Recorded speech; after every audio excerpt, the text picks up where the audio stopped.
Buenos días a todos.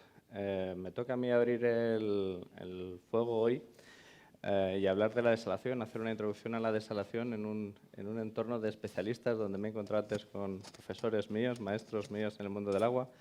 Así que era un reto intentar hablar y hacer una introducción a la desalación delante de gente que es más especialista que yo. Así que he intentado orientar esto desde un punto de vista diferente sobre la necesidad que hay de agua y el interés que ha habido en la historia por el agua y las primeras referencias que hay conocidas en el agua en la historia.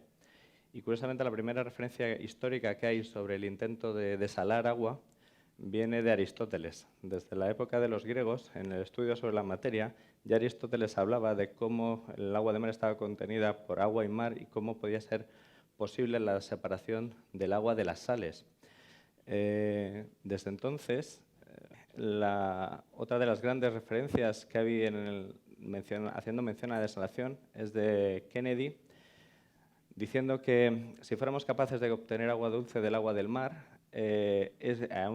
con unas condiciones económicamente atractivas, sería el mayor invento que puede haber dado la humanidad. Tan es así que incluso en la conferencia de paz árabe-israelí que se celebró en Moscú, se propuso la desalación, específicamente la desalación, como una de las posibles soluciones o una de las soluciones que debían desarrollarse para acabar con el conflicto israelí-palestino. O sea, específicamente, no era un tema de agua, era un tema de hablar directamente de la desalación. Esto es así, está en el bien así, porque más del 75% de la población vivimos a menos de 100 kilómetros del mar, es decir, estamos rodeados de agua de mar, e incluso en la literatura inglesa, en un famoso poema del fundador de Coleridge, el creador del romanticismo británico, él habla de agua por doquier y ni una sola gota para beber, porque todos hemos tenido ese anhelo de conseguir que el agua de mar que nos cubre, que nos rodea, pudiéramos convertirla en agua potable. La evolución, supongo que todos la sabéis, los primeros equipos de destilación se construyeron para ir en los barcos, para hacer las grandes navegaciones a través de los océanos, pero no es hasta después de la Segunda Guerra Mundial cuando se empiezan a construir desaladoras para producción de agua, para dotar, sobre todo en la región de Oriente Medio, de agua en unas condiciones aceptables, en una zona como la de Oriente Medio absolutamente libre de agua, ¿no? Natural. Y esto es así porque en aquella región, pues, el binomio agua y energía del que tanto hablamos, las primeras desaladoras, sabéis, los costes de energía eran muy grandes, del orden de 9 kilovatios hora por metro cúbico. La energía que consumían las primeras desaladoras, del orden de 9-10 kilovatios hora por metro cúbico, hacían que fuera innecesario, o sea, fuera imprescindible construirlas cerca de plantas de producción de energía y donde la energía tuviera un coste razonable. Por tanto, es evidente que en la zona como la de Oriente Medio, donde la energía pues, era un bien fácilmente disponible, fuera la primera región donde realmente se construyeron las primeras grandes desaladoras. En España las conocéis todos, la planta de Lanzarote en los años 60, 74, fue la primera planta en España y desde entonces, gracias al desarrollo de las membranas, pues la evolución, como podéis ver, es espectacular.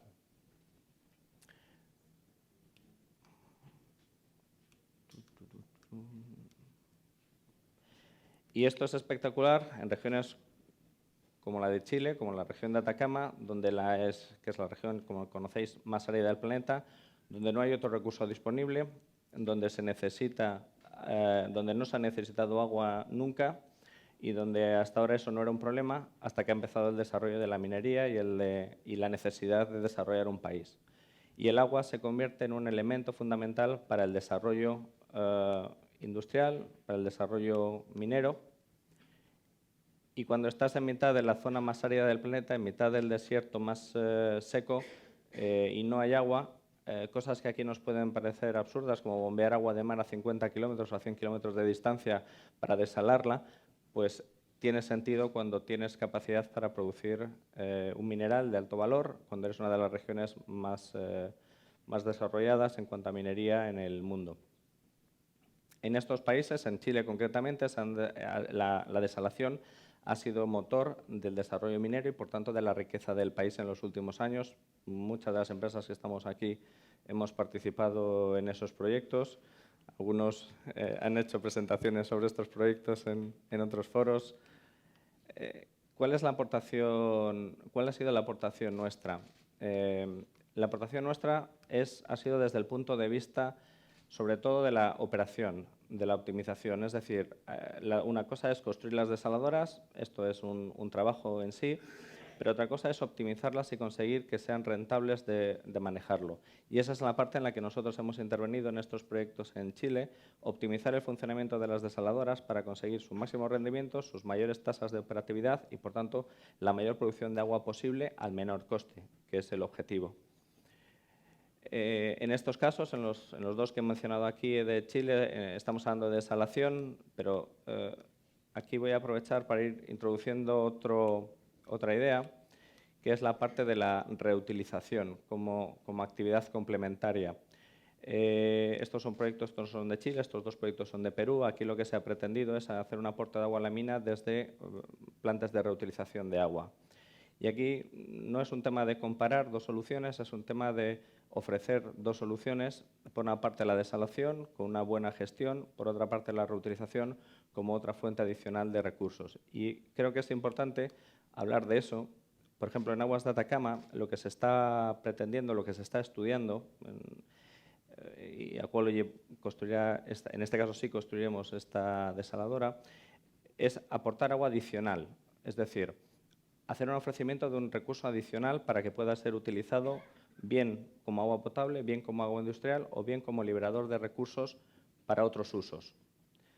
Uno de los inconvenientes que todos sabemos es el coste del agua desalada y, por tanto, antes de tomar la decisión de utilizar agua desalada, hay que valorar si los usuarios tienen capacidad para sufragar los costes que eso va a tener y si se han explorado las demás soluciones que pueda haber o alternativas al agua desalada.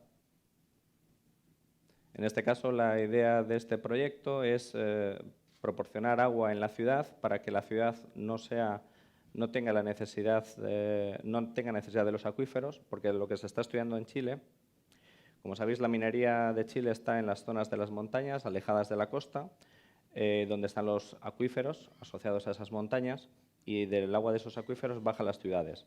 Ahora estamos bombeando agua de mar para desalarla cerca de las minas en lo alto de las montañas, es decir, a 4.000 metros de altitud y a 100 kilómetros de la costa.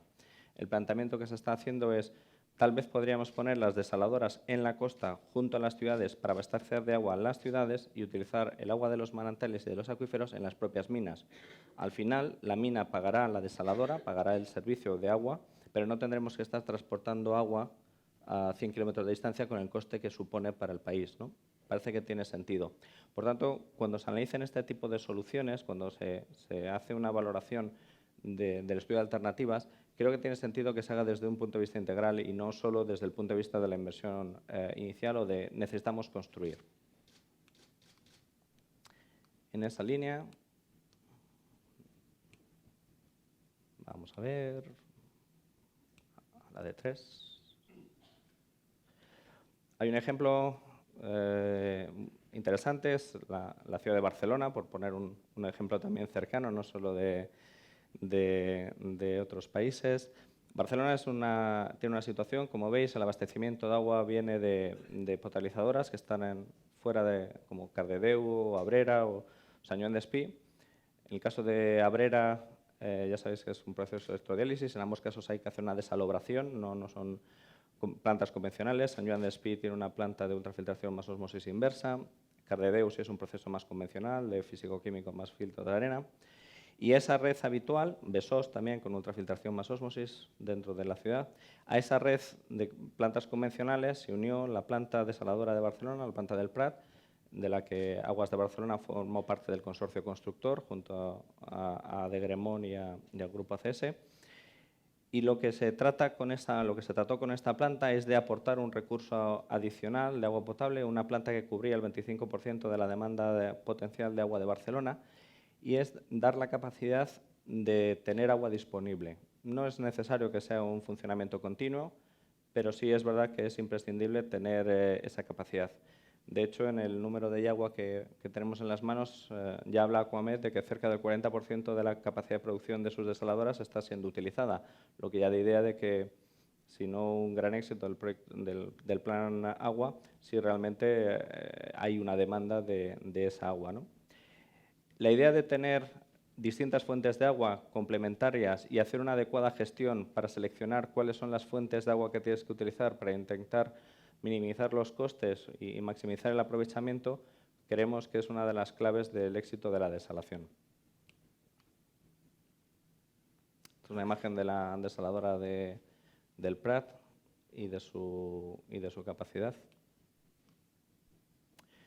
Por tanto, si se me permitís dar unas conclusiones del punto de vista nuestro sobre el tema de la desalación, sin ninguna duda la desalación es una solución para los problemas de escasez de agua y hay en algunas determinadas zonas, en algunos determinados proyectos y alguna problemática en la que es probablemente la única solución viable. Y, por tanto, todo el desarrollo que se haga sobre la desalación es fundamental porque en algunos sitios es la única solución.